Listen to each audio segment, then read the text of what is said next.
Well, a few years ago, if you had asked me what emotional regulation is, I probably would have said it's about calming down or staying positive. But therapy this year especially taught me something very different. Emotional regulation isn't about suppressing our emotions, but it's about learning what each emotion needs. Recently, after coming back from such an amazing trip, in which I had my boyfriend and my best friends with me, and we had such an amazing time, then coming back to my life, to my apartment here in Madrid, I was feeling very anxious. I was feeling lonely, even a little restless. This weekend was actually very hard for me. I was also on my period, which isn't helping. But what was interesting is that nothing was really bad. Work was under control, my room was organized, I was able to unpack during the week, I was able to exercise all the days of the week. Nothing was wrong, but emotionally, I didn't feel well. And that's when I remembered an exercise that my therapist taught me. To basically stop and think, what emotions do I feel right now? And what can I do to regulate each one of them?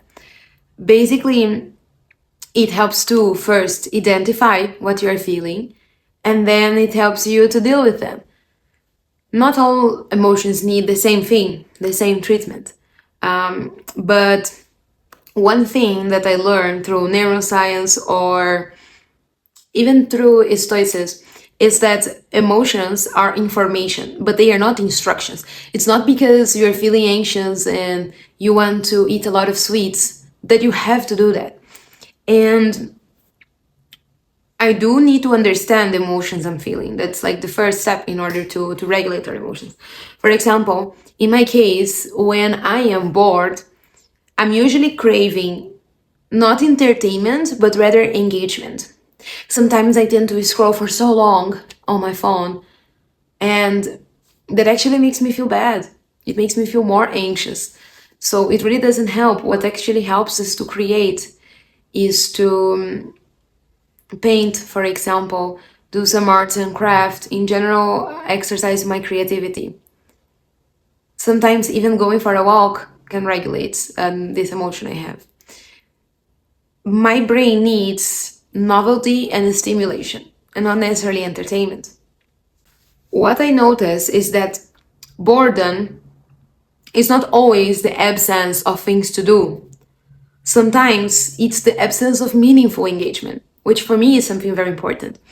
So now talking about anxiety is another emotion I feel very often, unfortunately.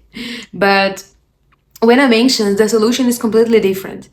My thoughts start racing, I overanalyze, I overthink thousand scenarios and situations. Creativity doesn't help because otherwise I just start creating more scenarios. I start to overthink even more. What helps is creating order. It really helps me, my journaling, to write things down. When I'm able to make plans, plan a trip, or even build a wish list, or cleaning my phone pictures and videos, it really helps. There is actually a neurological reason for that. I'm going to try to explain.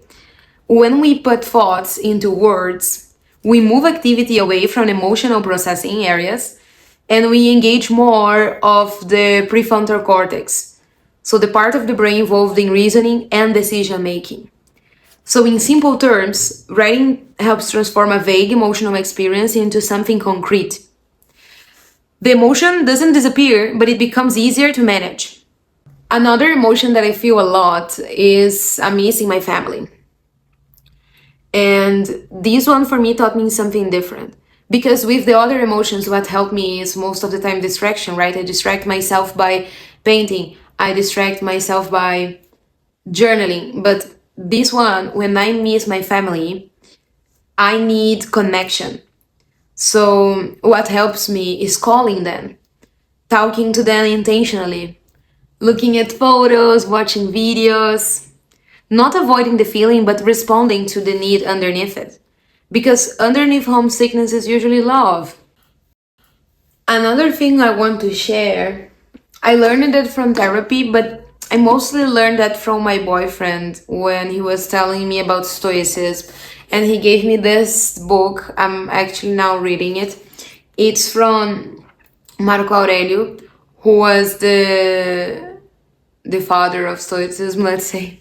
But basically, this book helps us to understand how we can deal with life in general and with our emotions. So, one of the biggest lessons I've learned is that the emotions create the lens through which we experience reality. So, what that means? The event is not always the problem. The story we create around it is.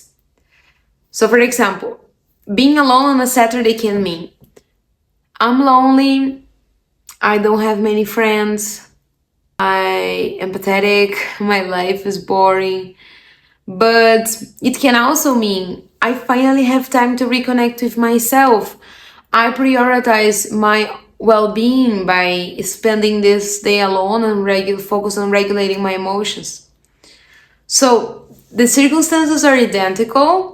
What actually changes is your interpretation around it. It's not the events that disturb us. What disturbs us is our interpretation. That's why emotional regulation is really important. When we are dysregulated, we tend to believe every story our mind produces. That's crazy, but that's how our mind works.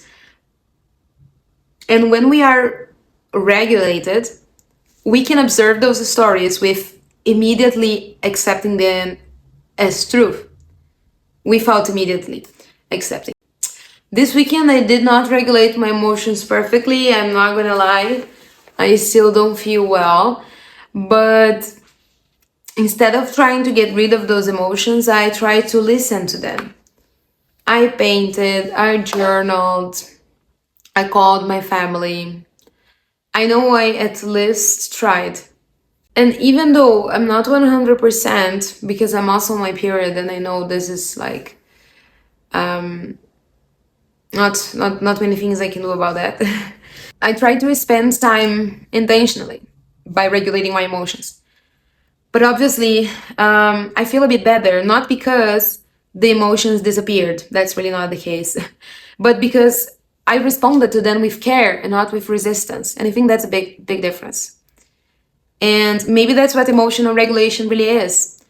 It really helps me sometimes to just take a pause, take a shower, go for a walk, stop racing my thoughts for a moment, and also just observe what I'm feeling. It's so important to be able to name it as well. I'm still in the journey. I mentioned the emotions I feel the most, which are homesick, anxiety, and boredom. And at least those are the ones I'm like trying to navigate through and trying to regulate, but I still have a long journey. Like this is one of the things I'm treating in therapy, trying to get to know and understand the emotions I'm feeling.